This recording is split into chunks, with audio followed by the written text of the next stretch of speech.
Are anxiety and worry unnecessary suffering? Concerns and anxiety can be a natural reaction to all kinds of situations and can sometimes help us prepare for a competition. However, concerns and anxiety can go beyond proportion and persist without being connected to any particular problem, and then the two sisters, concern and anxiety, can undoubtedly cause unnecessary concerns. Stoics would even go so far as to say that worry and anxiety are completely unnecessary because they are about controlling something that cannot be controlled, the future. They recommend focusing on what we have in our power, thus preparing us for future tasks with high-quality education and training, and then dealing with the situations that arise when they come along. Worries and anxiety can be challenging mental illnesses. Sometimes, finding a health professional is the best first step. Additionally, it can be helpful to practice yoga, deep breathing, pondering Stoic philosophy, or seeing a therapist to discuss these issues. It can be extremely challenging to work on anxiety as a mental illness, but there are still ways to reduce the stress. But how can you address anxiety and worry in a way that leads to a better life?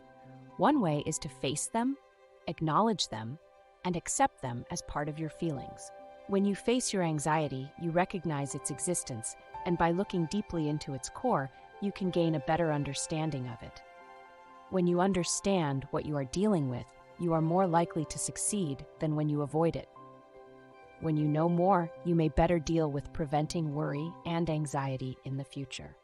Suppose you recognize that anxiety and worry are natural parts of life. In that case, you can reduce the stress they cause, because one thing is to worry about some situation, but another is to worry about worry itself. The first is normal and can be handled. The second is an imaginary cycle of emotions, and it is probably better to reject it when we see that it has no basis in reality. When you become more familiar with your worries and anxiety, you can use them as tools to deal with challenging tasks rather than having them hang over you, distracting and tiresome. Using them realistically can reduce stress. If you don't, they may increase stress. Do not think of anxiety and worry as enemies that sneak at you from behind in the dark. Consider these emotions as tools that can help you. If we use them well, they can empower and increase self-confidence. Solving challenging problems can lead to a better life and less need for worry and anxiety. I have personally been dealing with anxiety and worries due to recent events and the unclarity of the future. When I find a reason to worry about something, it causes me a lot of confusion. I start thinking about all kinds of possible consequences and outcomes that I have absolutely no control over. And worse, I start talking about these concerns and anxiety with the people I love, which in turn adds to their worries. I need to admit that I have these worries and that they are debilitating. They make me tired, increase my distress, and cause a lot of stress. I need to face these feelings, acknowledge them, and use them. It's more than just saying that.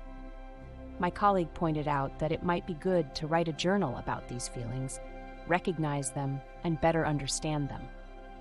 That's precisely what I'm trying to do now. It can be difficult, but still worth the time and effort.